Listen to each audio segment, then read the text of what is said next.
नमस्कार, आप देख रहे हैं टीवी 24 नेटवर्क। मैं हूं आपके साथ पूनम यादव। बिहार में विधानसभा चुनाव होने वाले हैं। चुनाव से पहले राज्य की राजनीति गर्म है। एक तरफ खबर आ रही है कि चुनाव से पहले एनडीए कुनबा बिखर जाएगा, तो वहीं कभी नीतीश कुमार के गठबंधन से अलग होने की खबर आती है, तो कभी मांझी और चिराग पासवान की ज़्यादा सीटों पर चुनाव लड़ने की बात आती है। इसी बीच लोक जनशक्ति पार्टी रामविलास के प्रमुख चिराग पासवान ने एक ऐसा बयान दिया है जिससे एनडीए में सन्नाटा है और कोई भी कुछ नहीं बोल रहा है। चिराग ने साफ कर दिया है कि सम्मान से समझौता नहीं होगा। नवरात्र में ही वो सब कुछ साफ कर देंगे, यानी कि 4 दिनों के भीतर उनकी तरफ से साफ हो जाएगा कि लोजपा बिहार में कितनी सीटों पर चुनाव लड़ने की तैयारी में है। दरअसल लोक जनशक्ति पार्टी रामविलास के प्रमुख चिराग पासवान ने हाल ही में कहा कि मैं एक अच्छी संख्या में सीटें और क्वालिटी वाली सीटें चाहता हूं। यानी चिराग पासवान 2024 में जीती अपने पार्टी की 5 लोकसभा सीटों के साथ वो आगामी विधानसभा चुनाव में 40 विधानसभा सीटों पर चुनाव लड़ने का मौका मांग रहे हैं। चिराग पासवान अपनी पार्टी के लिए ज़्यादा सीटों की मांग पर अड़े हुए हैं। उन्होंने राष्ट्रीय लोकतांत्रिक गठबंधन यानी एनडीए या नीतीश कुमार के साथ मतभेदों की बातों को खारिज कर दिया है। वहीं 2020 में उन्होंने सिर्फ एक उद्देश्य के साथ चुनाव लड़ा था, वो था जनता दल यूनाइटेड के प्रमुख नीतीश कुमार को हटाना।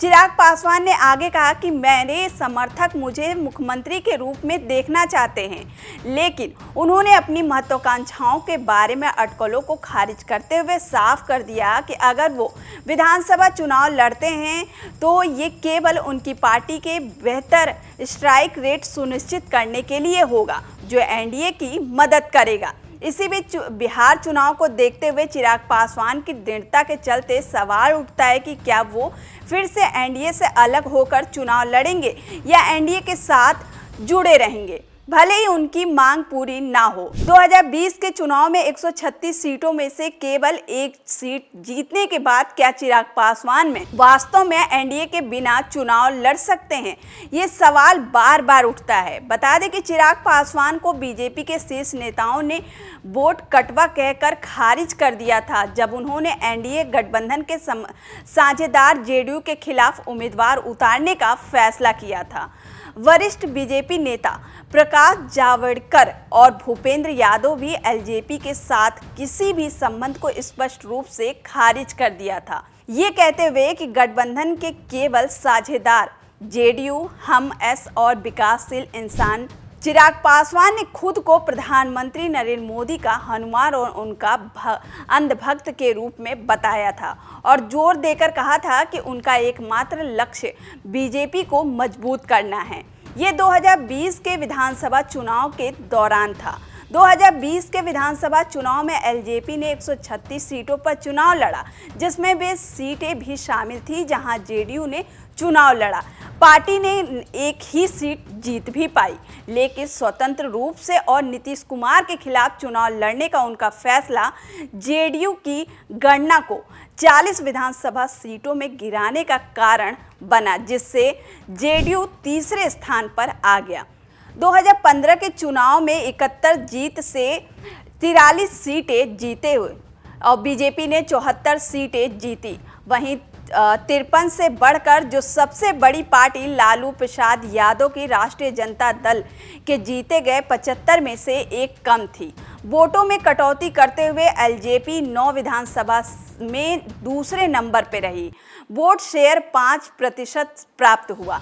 वहीं 2020 चुनाव के परिणाम आए। चिराग ने दावा किया कि उन्होंने जो लक्ष्य रखा था बीजेपी को मजबूत बनाना, वो पूरा किया। उन्होंने कहा, जैसे सभी पार्टियां हैं, मैं भी जितनी सीटें जीत सकता हूं उतनी जीतना चाहूँगा, लेकिन इन चुनाव के लिए मेरा उद्देश्य था कि बीजेपी राज्य में एक मजबूत पार्टी बने और हमें इस प्रभाव से खुशी है जो हमने डाला। जेडीयू नेतृत्व वाली सरकार पर कानून व्यवस्था को लेकर आलोचना करते हुए और बिहार में सरकार का समर्थन करने पर दुखी होते हुए भी हाजीपुर सांसद ने स्वीकार किया कि नीतीश कुमार गठबंधन के नेता रहेंगे।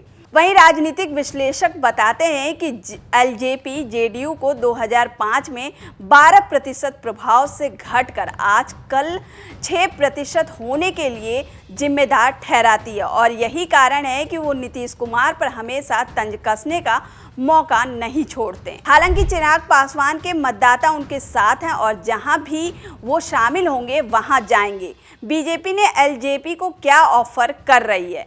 सीट साझा करने पर चिराग पासवान ने कथित तौर पर 40 निर्वाचन क्षेत्रों में चुनाव लड़ने की मांग की है, दावा करते हुए कि वो बिहार के हर निर्वाचन क्षेत्र में 20,000 से 25,000 वोटों को प्रभावित कर सकते हैं। वहीं रिपोर्ट्स के अनुसार बीजेपी ने उन्हें बिहार चुनाव में 25 सीटों पर चुनाव लड़ने की पेशकश की है। हाल ही में उन्होंने ये भी कहा था कि उनकी पार्टी सभी 243 सीटों पर चुनाव लड़ेगी। उन्होंने कहा, मैं विधानसभा चुनाव लड़ूंगा, मैं सभी 243 सीटों पर चुनाव लड़ूंगा। हर क्षेत्र में चिराग पासवान पूरी तीव्रता के साथ लड़ते हुए देखेंगे। सीट साझा करने की बात पर किसी भी पार्टी का आधिकारिक बयान सामने नहीं आया। अगर बीजेपी उनकी मांग नहीं मानती है तो चिराग पासवान ने खुलकर स्वीकार किया है कि छोड़ना हमेशा एक विकल्प होता है। चिराग पासवान ने कहा, अगर मैं असहज हूं या मैं बहुत महत्वाकांक्षी हूं तो हमेशा मेरे पास गठबंधन से बाहर निकलने का विकल्प है। बिहार चुनाव में विपरीत प्रदर्शन दिखाते हुए 2020 में केवल एक विधानसभा क्षेत्र जीतने, 2015 में 2 और 2010 में 3 और चिराग पासवान ने ये घोषणा की कि उनके पास गठबंधन से बाहर निकलने का भी विकल्प है। आपको बता दें कि बिहार चुनाव की कहानी धीरे धीरे स्पीड पकड़ रही है। ऐसे में सीटों का झगड़ा अब और तेज होता जा रहा है। रायता इतना फैला है कि समेटना भी मुश्किल हो रहा है। अगर बीजेपी सबको साथ लेती है तो सत्ता में वापसी संभव है, लेकिन अगर चिराग और मांझी जैसे साथी बगावत पर उतर आए तो बिहार की राजनीति का नक्शा बदल जाएगा और अगर बिहार हारा तो दिल्ली की सरकार पर भी संकट आ जाएगा। नीतीश कुमार की राजनीतिक हमेशा कुर्सी और गणित पर टिकी रही है, लेकिन इस बार उनकी हालत वैसी है जैसे बारिश में छाते के बिना खड़े आदमी की।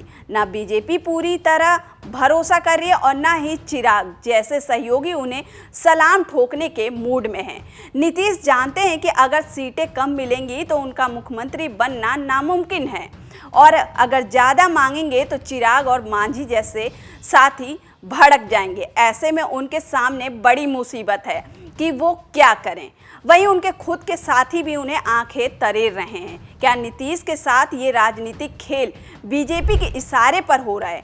क्योंकि बीजेपी चाहती है कि जेडीयू दबाव में रहे ताकि वो ज़्यादा सीटों पर चुनाव लड़कर जीत हासिल करे और अपना मुख्यमंत्री बनवा सके। नीतीश कुमार भी बीजेपी के इस खेल को समझ चुके हैं और संभल कर ही चल रहे हैं। जहां जहां सीटों का मोल भाव होता है वहां वहां जीतन राम मांझी अपनी हाजिरी जरूर लगवाते हैं। उनकी पार्टी छोटी है पर सीटों की मांग बड़ी है। मांझी की राजनीति वैसी है जैसे दूध में डाली गई नींबू की बूंद, न ज्यादा न कम असरदार है। वो जानते हैं कि बीजेपी और नीतीश कुमार दोनों ही दलित वोट बैंक को नजरअंदाज नहीं कर सकते, इसीलिए वो दबाव बनाकर सम्मानजनक सीटों पर दांव खेल रहे हैं। बात सिर्फ पटना की नहीं है, इस बार दिल्ली की गद्दी की किस्मत भी बिहार से जुड़ चुकी है। भाजपा जानती है कि बिहार में अगर सरकार नहीं बनी तो केंद्र की मोदी सरकार अल्पमत में चली जाएगी, इसीलिए इस चुनाव को जीवन मरण का प्रश्न मान लिया गया है। भाजपा ने अपनी पूरी ताकत बिहार में झोंक दी है। पीएम मोदी की रैलियां, गृह मंत्री अमित शाह की राजनीति और डिजिटल प्रचार का महासंग्राम सभी कुछ एक साथ चल रहा है। लेकिन एक चीज जो तनाव दे रही है वो है साथी राजनीतिक पार्टियों की सियासी भूख। हर कोई अपने लिए ज्यादा सीट चाहता है। इस बार का चुनावी गणित सिर्फ अंगणित नहीं है बल्कि भावनाओं और अपमान को जोड़कर घटाव भी चुनाव में शामिल हो चुका है। बीजेपी चाहती है कि बिहार चुनाव में उसका वर्चस्व कायम रहे, वहीं नीतीश कुमार चाहते हैं कि उन्हें बराबरी का हिस्सा मिले। चिराग पासवान चाहते हैं कि वो चुनाव के बाद किंग मेकर बनकर उभरे और सारी कोशिशें उसी के लिए कर रहे हैं। वहीं जीतन राम मांझी चाहते हैं कि वो दलित राजनीति के अकेले मालिक रहें। चिराग पासवान ने साफ शब्दों में कहा है कि वे सम्मानजनक सीटों पर कभी समझौता नहीं करेंगे। उनके इस बयान ने ये संकेत दिया है कि अगर उन्हें उनकी पार्टी की ताकत के हिसाब से सीटें नहीं मिली तो वे कोई भी सख्त कदम उठाने से पीछे नहीं हटेंगे। उन्होंने ये भी कहा है कि सम्मान से समझौता कर कौन किस गठबंधन में रहा है ये सबको पता है, जिससे उन्होंने गठबंधन के अन्य दलों पर भी तंज कसा।